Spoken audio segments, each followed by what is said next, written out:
तो एक क्वेश्चन दे रखा है बच्चों जो कि लास्ट ईयर भी आया था। An electric current of 5 ampere flow through a conductor when a potential difference of 10 volt is applied, find the resistance of the conductor. क्या करना है, जब किसी चालक तार पर 10 वोल्ट का विभवांतर लगाया जाता है तो उसमें 5 एम्पियर धारा प्रवाहित होती है।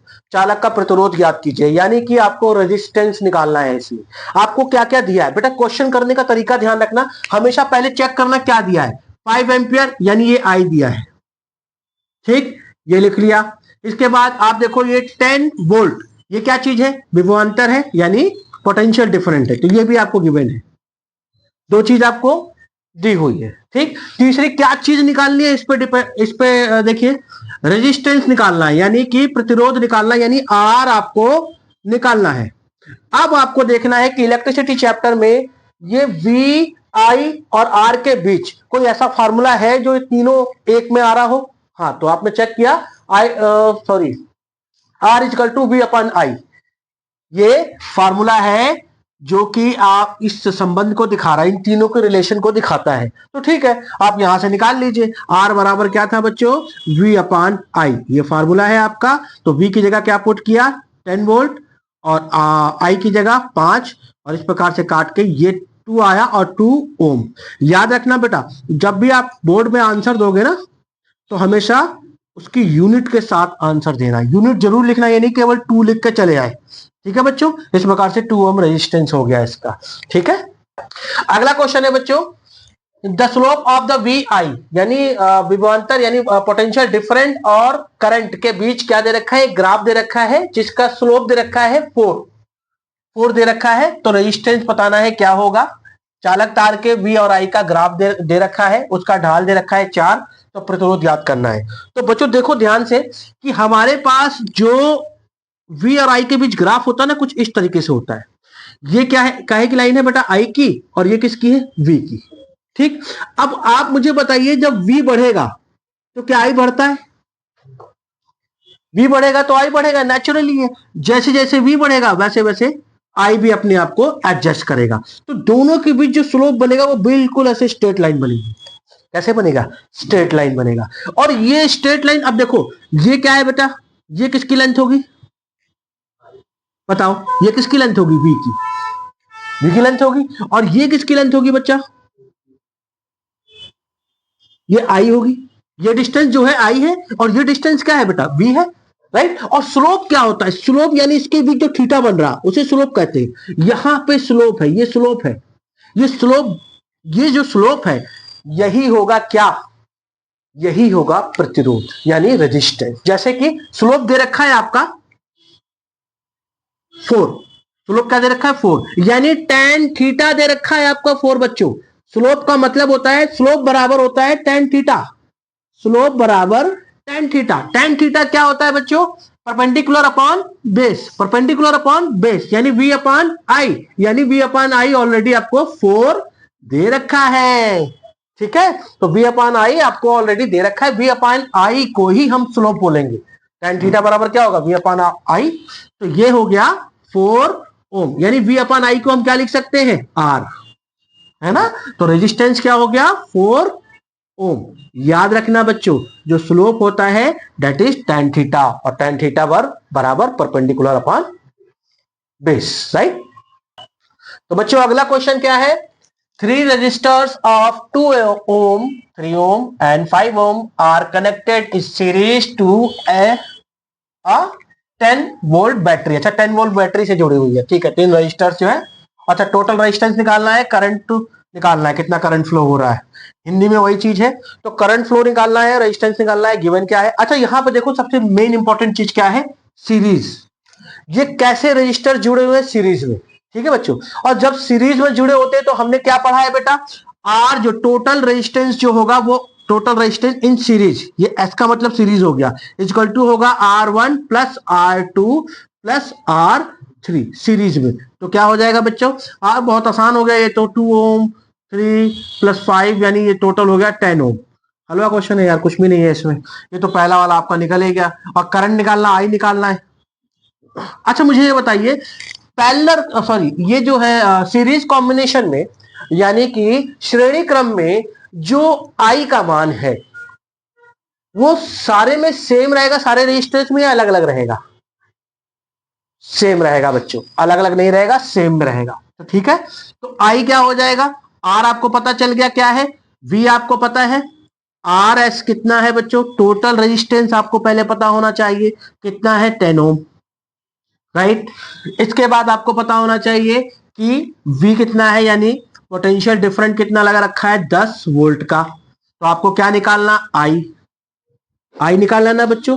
अब रिलेशन देख लो, आर वी और आई में कोई ऐसा रिलेशन जो फार्मूले में आपको देखा हो, तीनों को रिलेशन दिखाता हो, तो हाँ आपने देखा R equal to V upon I. ये याद रखना बेटा, ये मैंने यहाँ पे लिख दिया है, ये आपको दिमाग में लिखा होना चाहिए, ये नहीं कि आप भी साइड में पेपर में सारे फार्मूले पहले लिख लो, ऐसा नहीं होगा।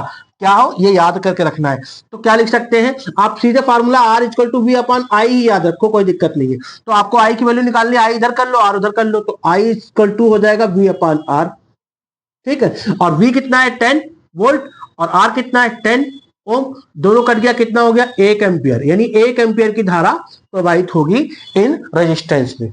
अच्छा एक चीज और बच्चों, अगर यही चीज सीरीज में ना होके पैरेलल में होती तो क्या होता? तब क्या करते आप? सीरीज में ना होकर पैरेलल में अगर ये कंडीशन होती तो पैरेलल कंडीशन में आई, क्योंकि वी सेम होता है, आई अलग अलग होता है, ठीक है। हर रजिस्टेंस में, हर रजिस्टर्स में आई सब में अलग अलग फ्लो करता, वी सब में सेम रहता है, ठीक है। तो ये ध्यान रखनी है आपको। और पैरेलल कॉम्बिनेशन में क्या करते हैं बच्चों, टोटल रजिस्टेंस निकालने के लिए देखो, P मतलब पैरेलल इक्वल टू क्या होगा, 1 upon R1 plus 1 upon R2 plus 1 upon R3, जितने भी रजिस्टर्स लगे हुए हैं उन सबको इस क्रम में आपको जोड़ना पड़ेगा, ठीक है। कई बच्चे क्या करते हैं, इसका आंसर निकालने के बाद इसका फिर वापस से रेसिप्रोकल नहीं करते, यानी जो आर पी की जो वैल्यू आएगी, जो भी आप आंसर निकालोगे, मान लीजिए आपने निकाला 1 अपॉन 10, ठीक है, तो इसको वापस से अब आंसर जब देना है ना, तो आरपी क्या हो जाएगा बच्चा, 10 ओम। ये ध्यान रखना है, ऐसे लिख के लिखना है कि ये ऑप्शन लिख दो आप फटाक से, यही हो गया आंसर, नहीं। इसको भी वापस से वैसे करोगे रेसिप्रोकल, तो इसका भी रेसिप्रोकल करोगे, तो आंसर में क्या आएगा, आरपी इक्वल टू 10 ओम। मतलब ये एक एग्जांपल दिया है मैंने आपको कि सबको सॉल्व करने के बाद इसको फिर रेसिप्रोकल भी करना है आपको, ठीक है, तभी इसका आंसर आएगा। ओके, अगला क्वेश्चन है बच्चों, 2 registers of 6 ohm and 3 ohm are connected in parallel. अब पैरेलल कॉम्बिनेशन में दो रजिस्टर, जो दो प्रतिरोध जो है समांतर क्रम में अगर जुड़े हों, इस तरीके से देखिए कैसे जुड़े होंगे। ये आया एक प्रतिरोध, फिर इसी के साथ एक दूसरा सॉरी, ठीक है, और फिर ये एक अलग ऐसे जुड़े हो, इस तरीके से ये फिगर ऐसा बना होगा। आपके पेपर में भी कई बार ऐसा फिगर बन के आ सकता है, ठीक है। यहां से बैटरी वैटरी जोड़ लो, जो भी जोड़ना हो आपको। यहाँ एक जरूर लगा लेना, क्या क्या लगाओगे, प्लग, प्लग को ऐसे ऑन कर लेना, ठीक है, ठीक है, इस तरीके से लगा दिया आपने। अब क्या करना है, ये कितने ओम है बच्चों, पहला वाला ये 6 ओम है, और ये क्या है, 3 ओम। अब इसमें आपको टोटल रेजिस्टेंस निकालना है, जिसको हम लोग आर पी के नाम से जानते हैं, पैरेलल कॉम्बिनेशन पी, ठीक। तो इसको पैरेलल कॉम्बिनेशन में जब दो रजिस्टर जुड़े होते हैं तो उनका टोटल रेजिस्टेंस निकालने के लिए 1 upon R P equal to 1 upon R1 plus 1 upon R2 का फार्मूला अप्लाई करेंगे। डॉट डॉट डॉट इसलिए लगा देता हूं ताकि और भी रजिस्टर जुड़े हो तो इसी तरीके से निकालना है। और एक बात हमेशा याद रखनी है बच्चों कि इसमें जो पोटेंशियल डिफरेंट होता है ना बेटा, वो हमेशा सेम होता है। एक नंबर में पूछा जा सकता है कि बताइए पोटेंशियल डिफरेंट कैसा होगा इसका, तो सेम रहेगा, दोनों में ही पोटेंशियल डिफरेंट सेम रहेगा। क्या चेंज होगा, आई जो है दोनों में चेंज होता है। तो पूछा जा सकता है कि बताइए कि दोनों में धारा का प्रवाह कैसा होगा, अलग अलग या एक सा, तो आप बताओगे अलग अलग पैरेलल कॉम्बिनेशन में, ठीक है। सीरीज कॉम्बिनेशन में एक सा धारा का प्रवाह। अब यहां पे निकाल लेते हैं 1 upon RP equal to 1 upon R1 क्या हो जाएगा, 6 मान लो, 1 अपॉन 6 हो गया, प्लस 1 अपॉन 3, ये मैथमेटिकल से सम सॉल्व कर लो, दोनों का एलसीएम लेके 6 लाया, 6 का डिवाइड किया, एक बार गया, एक का ऊपर मल्टीप्लाई। बेटा ये तो आपने पिछली कक्षाओं में बहुत पढ़ा है, इसलिए इसको डायरेक्ट कर लेते हैं। इसको छोटा कर लेंगे तो ये हो जाएगा 1 अपॉन 3। अब देखिए ध्यान से, 1 upon R P total resistance इस तरीके से आया है, ठीक है। तो अब आंसर कैसे देना है बच्चों, रेसिप्रोकल कर दो दोनों का, इसको बोलते हैं हिंदी में व्युत्क्रमानुपाती कर लो, कर लेते हैं। तो आरपी बराबर हो जाएगा, ये भी ऊपर ले आओ 3, ठीक। तो ये 3 ओम आ गया, टोटल रेजिस्टेंस कितना आ गया बेटा 3 ओम। अच्छा, पैरेलल कॉम्बिनेशन और सीरीज कॉम्बिनेशन में क्या बेनिफिट है, क्या कह रहे हो बच्चों, क्या कह रहे हो भैया, इधर 2 आएगा यहाँ पे 2, अच्छा अच्छा अच्छा, 3 से 6 को काटा ना, डिवाइड किया, तो यहाँ 2 ओम आएगा, मैंने जानबूझ के किया था ताकि तुम पकड़ सको, है ना। गलती से कट गया, ओके। तो 2 ओम आएगा टोटल रेजिस्टेंस।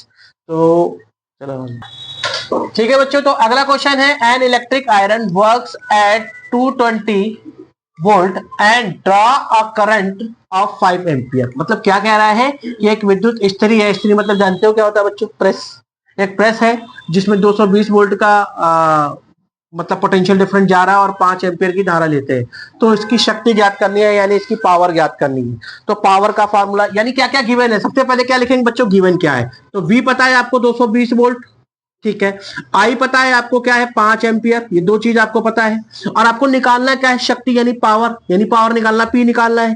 तो बेटा P का कोई फार्मूला देखो जो इन तीनों का रिलेशन बता रहा हो। तो P equal to V into I, रखा है P equal to V into I, तो लिख लिया P equal to V into I, ये रिलेशन से आपने निकाल लिया 220 मल्टीप्लाई 5, यानी कि आपका हो गया 1100 वॉट, ये पावर आ गई आपकी 1100 वॉट।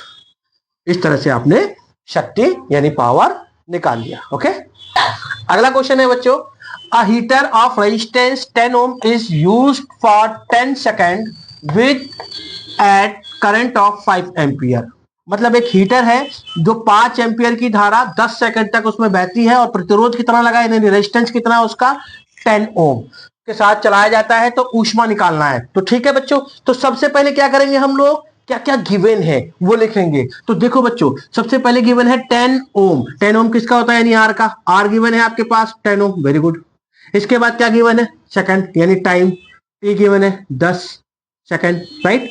इसके बाद क्या गिवन है, एम्पियर यानी आई, आई गिवन है 5 एम्पियर, राइट। निकालना क्या है, calculate the heat, heat H निकालना है बच्चों, एच आपको ज्ञात करना है, ठीक है। अब देखो आर टी आई एच, इनके बीच का कोई रिलेशन का फॉर्मूला है। तो हाँ, आपने देखा कि ये एक फार्मूला है, ओके। तो आपने देखा कि आर टी आई एच, इनके बीच के रिलेशन का फार्मूला आपने देखा कि H equal to I square R T, यानी एच निकालना है तो इसका फार्मूला क्या होगा, आई का स्क्वायर कर दो, आर टी का मल्टीप्लाई कर दो। तो आई कितना है बच्चों 5, 5 का स्क्वायर हो गया, मल्टीप्लाई आर कितना है बच्चों 10 ओम, वेरी गुड। टाइम कितना है 10 सेकंड। अच्छा बच्चों, एक बात और ध्यान रखना कि टाइम तो यहां पर आप लकी थे कि यहां पर सेकंड में दिया हुआ है, लेकिन कई जगह आवर्स में दिया हो या मिनट में दिया हो, तो हमेशा आपको सेकंड में टाइम को चेंज करके ही क्वेश्चन करना है। ध्यान रखना, टाइम को हमेशा सेकंड में ही लेना है, हमेशा इलेक्ट्रिसिटी के चैप्टर में सेकंड में ही लेना है, ठीक है, सेकंड में ही लेना है, ओके। यहां पर लेते हैं, मल्टीप्लाई करते हैं, कितना हो गया 25 मल्टीप्लाई 100, ये हो गया 2500, 2500 जूल। हीट की एसआई यूनिट क्या होती है बच्चों, जूल, याद रखना, ठीक है। इस तरह से ये क्वेश्चन हमारा कंप्लीट हुआ, ओके बेटा। तो अगला क्वेश्चन है, क्या है, a wire of given material having length L and area of cross section A has a resistance of 4 ohm. What would be the resistance of another wire of the same material having length L by 2 and area of cross section 2A? मतलब कह रहा है कि एक wire है बच्चों, देखो इस फिगर को थोड़ा सा ऐसे समझ लो, एक वायर है, ठीक है, और इस वायर की लेंथ L है, ठीक, और जो क्रॉस सेक्शन का एरिया है ना, अनुप्रस्थ काट का क्षेत्रफल आपके में होगा ये ए, ये कितना है ए। तो इसका रेजिस्टेंस दे रखा है, यानी आर दे रखा है 4 ओम, आर कितना दे रखा है 4 ओम, ठीक है बच्चों। अब कह रहा है कि सेम मटेरियल का, मटेरियल चेंज नहीं किया गया बेटा, मटेरियल चेंज नहीं किया गया, लेंथ क्या कर दी गई, हाफ कर दी गई, मतलब जो लेंथ थी इसकी आधी कर दी गई, लेंथ क्या कर दी गई, आधी कर दी गई। और एरिया, एरिया जो है डबल कर दिया गया, तो एरिया थोड़ा बड़ा दिखा देते हैं हम लोग, एरिया डबल कर दिया गया, लेंथ आधी कर दी गई। तो बोल रहा है कि बताओ अब इसका रेजिस्टेंस क्या होगा, ठीक है। अब इसका रेजिस्टेंस आपको निकालना है, इसका रेजिस्टेंस निकालना है। इसको R1 मान ले, इसको R2 मान ले, कोई दिक्कत है? कोई दिक्कत नहीं है। ठीक है, तो रेजिस्टेंस निकालने के लिए अब हम लोग क्या करेंगे, चलो आते हैं हम लोग। ये L/2 हो गया, लेंथ क्या आ गई L/2, और ये एरिया क्या हो गया 2A। ठीक है, आप ध्यान से देखो बच्चों कैसे करेंगे। पहले वाले का फार्मूला बनाने, R1 वाले का जो कि है 4, तो R1 इक्वल टू क्या होता है बेटा, रो L/A, ये हो गया। यानी 4 इक्वल टू, यहां पे R1 की जगह 4 रो L/A, यानी रो L/A की वैल्यू क्या आ गई 4, रो L/A की वैल्यू क्या आ गई 4। अब हम यहां नीचे वाले का फार्मूला बनाते हैं, R2 इक्वल टू क्या होगी, ये भी फार्मूला, रो L की जगह रखेंगे हम L/2 और A की जगह क्या रखेंगे 2A। ठीक बच्चों, अब यहां पे क्या हो जाएगा, रो L जो बाई 2 वाला है वो नीचे 2 आ जाएगा, तो यानी सिंपली क्या हो जाएगा, L ऊपर रह जाएगा, नीचे 4A। अब थोड़ा सा यहां पर बच्चों एक दिमाग लगाओ, यहां पर हम 4 अलग कर ले तो 1/4 हो गया ये अलग। अब क्या बचा यहां पर, रो L/A। अब ध्यान से देखो, इसकी वैल्यू तो आपको पता है, रो L/A की, रो L/A की वैल्यू क्या है 4, यानी कि यहां हम सिंपली रख सकते हैं 1/4, और ये क्या कर सकते हैं 4 मल्टीप्लाई में है बेटा, कॉमन ले लिया, बाहर ले लेता ना, तो ये हो गया, मल्टीप्लाई यहां लगा सकते हो। ठीक, तो ये हो गया। अब 4 ये कैंसिल हो गया, तो क्या बचा बेटा 1, और ये क्या आया, दूसरे वाला जो नया तार जिसको हाफ कर दिया था, एरिया डबल कर दिया था ना, उसका रेजिस्टेंस आ गया कितना 1 ओम। इस प्रकार से नए वाले तार का रेजिस्टेंस आ गया। यहां से आपने रो L/A की वैल्यू निकालनी इक्वल टू 4। ठीक, और ये यहां पर पुट कर दी तो आपको निकल के आ गया। इस प्रकार से ये क्वेश्चन आपका कंप्लीट हो जाएगा।